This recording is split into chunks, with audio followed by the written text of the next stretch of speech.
नमस्कार, आपके साथ मैं विनय हूँ और आप देख रहे हैं VR1 न्यूज़। जैसा कि सर्वविदित है कि कोरोना जो है भारत में चौथे स्टेज पे लॉकडाउन की तैयारी की जा रही है, जिसके चलते जो देश के प्रधानमंत्री नरेंद्र मोदी हैं, जिनका भी टीवी पे संबोधन हुआ और उन्होंने लोगों को ये संबोधन करते हुए कहा कि हम लगा आने वाले समय में हजारों करोड़ रुपए का पैकेज देशवासियों को देने वाले हैं। खैर, ये जो प्रधानमंत्री के द्वारा बोला गया, ये कोई पहली बार नहीं बोला गया है। इससे पहले जो लॉकडाउन जो सेकंड हुआ था, उसमें भी जो प्रधानमंत्री हैं उनका ये संबोधन था कि 14,000 करोड़ रुपए उन्होंने ये संबोधन किया था कि हम 14,000 करोड़ रुपए देशवासियों को पैकेज के तौर पे दे रहे हैं। वो एक अलग बात है कि अभी तक उसका कहाँ क्या इस्तेमाल किया गया है, उसका कोई खुलासा नहीं हुआ है। प्रधानमंत्री मोदी का एक पुराना वीडियो जो हमको प्राप्त हुआ है, जिसमें प्रधानमंत्री 2014 में ये कह रहे हैं, क्या भारत के नागरिक को दिल्ली सरकार के खजाने का खर्च कहां होता है वो जानने का अधिकार है? अगर देश के नागरिक को ये जानने का अधिकार है और अगर वो कोई पूछे कि भारत सरकार की तिजोरी के पैसे कहां खर्च किए गए, वो गुनाह है? क्या ये पूछना सही है? राइट टू इंफॉर्मेशन, हमने लोकतंत्र को मजबूत बनाया है, तो आपको जानकारी देनी चाहिए कि नहीं देनी चाहिए? ये सबको जानने का अधिकार है कि देश में कितना पैसा है। अब सोशल मीडिया के माध्यम से प्रधानमंत्री के उस दावे के ऊपर भी सवाल उठने लगे हैं, जिसमें सोशल मीडिया के माध्यम से ये लगातार पोस्ट करके ये सवाल किया जा रहा है, जिसमें ये पूछा जा रहा है कि प्रधानमंत्री ये भी बताएं कि प्रधानमंत्री के द्वारा जो 14,000 करोड़ रुपए दिया गया उसका क्या हुआ। जो देश में जो भगोड़े भागे हैं वो कैसे भागे, इसका भी जवाब दें।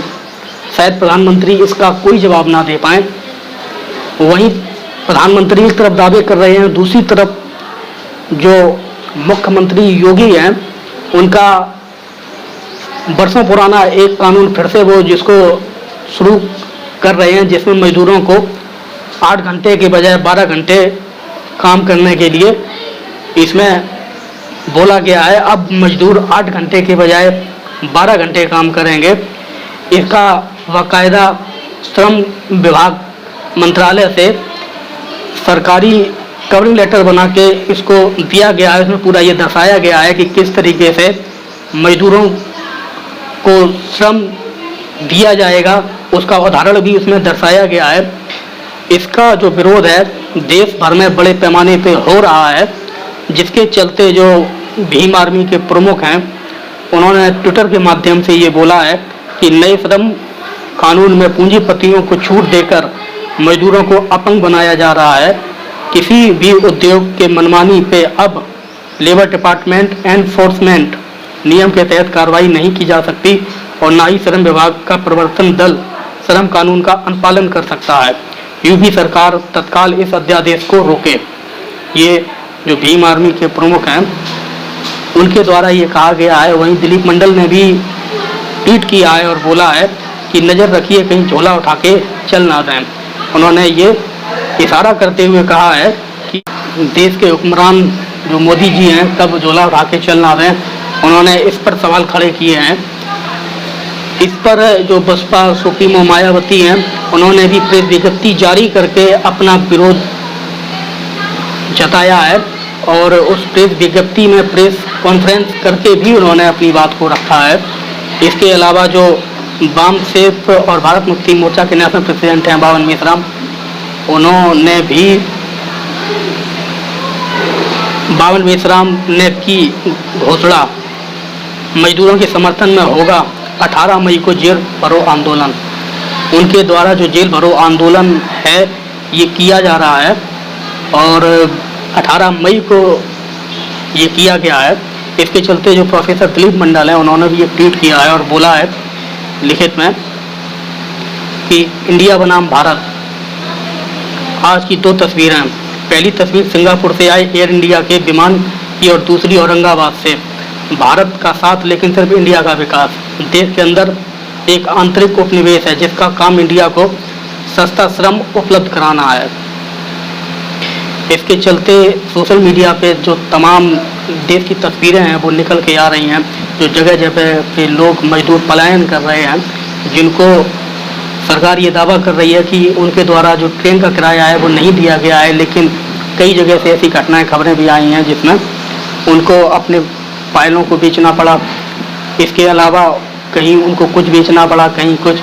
सोशल मीडिया पे एक जो तस्वीर है वो एक बच्चे की आप देख रहे हैं, जिसमें ये एक अनीता संजीव हैं, वो लिख रहे हैं कि ऐ सियासत तूने इस दौर में कमाल कर दिया, गरीबों को अमीर, अमीरों को माला माल कर दिया। जो मुख्यमंत्री झारखंड के हेमंत सोरेन हैं, उन्होंने ट्विटर और फेसबुक पे एक ट्वीट किया है और सरकार पर बड़े सवाल खड़े किए हैं, जिसमें उन्होंने ये बोला है कि कोरोना पैदल नहीं हवाई जहाज में आया है। हेमंत सोरेन सोशल मीडिया पे बड़े पैमाने पे इस तरीके की जो तस्वीरें हैं वो वायरल हो रही हैं, जिसमें तस्वीर में इस तरीके से भी एक मैसेज दिया गया है कि वंदे भारत मिशन, विदेशों में रह रहे लोगों को लाने के लिए मोदी जी ने चलाया वंदे भारत मिशन। वहीं एक मीन भी उसमें है, उसमें है एक हवाई जहाज आप देख रहे हैं जिसमें वंदे भारत मिशन लिखा हुआ है, और जो लोग रोडों पे चल रहे हैं, पैदल चल रहे हैं, उसमें एक मैसेज ये लिखा हुआ है कि हमारा कसूर बस इतना है कि हम अपने देश में ही मजदूरी करते रहे। इस तरीके से सोशल मीडिया पे सरकार का बड़े पैमाने पे विरोध हो रहा है। आज तक की एक कटिंग है जिसमें कटिंग में और उस न्यूज में ये कहा गया है कि प्रवासी मजदूर सड़क या पटरी का इस्तेमाल ना करें। इस पर अनीता संजीव ने अपना एक मैसेज लिखा है कि आपका आदेश पर आंखों पे सरकार, वैसे मजदूर अब क्या उड़कर जाएं ये भी बता देते।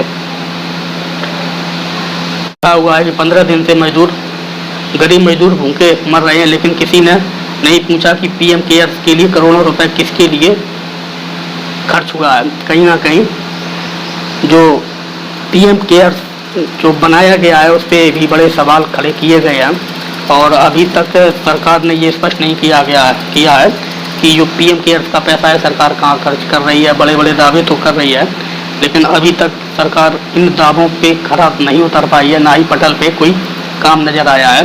लोग भूखे मर रहे हैं, खाने के लिए नहीं है, पैदल चल रहे हैं, लंबे समय से पैदल चल रहे हैं। जिसमें जो लॉकडाउन बोला गया है, जिसमें सामाजिक दूरी, मोदी जी हमेशा ये बोलते रहे हैं सामाजिक दूरी, कहीं ना कहीं जब जो मजदूर वर्ग के लोग हैं कहीं रजिस्ट्रेशन करा रहे हैं तो सोशल मीडिया के माध्यम से ये खबरें आई जहाँ पे हज़ारों लोग इकट्ठे हैं। क्या वो लॉकडाउन का पालन हो रहा है? नहीं, वो लॉकडाउन का पालन नहीं हो रहा है। आप देखेंगे ट्रकों में भर के जहाँ पे जिसको जगह मिलती है वहाँ पे इकट्ठे होके वो लोग चल रहे हैं, तो कहीं ना कहीं कोरोना जो है वो फैलने की संभावना ज़्यादा है, कम होने की संभावना कम है। बसपा सुप्रीमो जो मायावती, उन्होंने भी ट्विटर के माध्यम से एक सूचना दी है। अभूतपूर्व कोरोना लॉकडाउन के कारण देश की चरमराई स्थिति, अर्थव्यवस्था में थोड़ी सुधार के लिए केंद्र ने जो कदम उठाए हैं उस पर विश्वास करते हुए बीएसपी का ये कहना है कि इसको ज़मीन पर ईमानदारी से लागू करने की जी जान से कोशिश तत्काल शुरू कर देनी चाहिए। जो लगातार जो जुमले होते थे, जो दावे होते थे, कहीं ये जुमला भी इसी तरीके से ना हो, इसीलिए उनका ये कहना है कि इसको पटल पे करना शुरू किया जाए, केवल बातों में ही इसको ना लिया जाए। इसके अलावा जो नफीस सिद्दीकी हैं, उन्होंने सोशल मीडिया के माध्यम से फेसबुक पे एक पोस्ट किया है जिसमें तमाम देश भर की दुखद खबरें आ रही हैं, जिसमें लोगों को जहाँ जगह मिल रही है पैदल चल रहे हैं, ट्रकों में चल रहे हैं, परिवार बच्चे सहित चल रहे हैं, ट्रॉली में, ट्रक में, जूते नहीं हैं फिर भी वो चल रहे हैं। और उन्होंने एक मैसेज लिखा हुआ है कि मेरा भारत महान या मेरा भारत हैरान। जनचौक में एक खबर प्रकाशित हुई है, उस खबर में ये बोला गया है कि 24 घंटे में ही उतर गया 20 लाख करोड़ के पैकेज का गुबार। तो लगातार जिस तरीके से घोषणाएं होती रही, लेकिन घोषणाओं का पटल पे अभी तक कहीं भी नज़र नहीं आया है, जिसके चलते लगातार जो सरकार है लोगों के निशाने पे रही है। अगर सरकार लगातार यही करती रहेगी तो जो लोग हैं, जिस तरीके से पावन मेश्राम ने ये 18 तारीख को जेल भरो आंदोलन रखा है, ये तो 18 तारीख को ही पता चलेगा कि ये जो दावे किए जा रहे हैं और जो 18 तारीख का लॉकडाउन है, इस लॉकडाउन में किस तरीके से ये देश भर के हालात पता चलेंगे, क्या कैसा माहौल रहता है, हमें भी उसका इंतज़ार रहेगा और आने वाले समय में देश भर को भी इस चीज़ का इंतज़ार रहेगा। सरकार को चाहिए कि सरकार कड़े कदम उठाकर जो लोग मजदूर हैं खाने पीने का उनका इंतजाम करे, केवल दावे ही ना करे।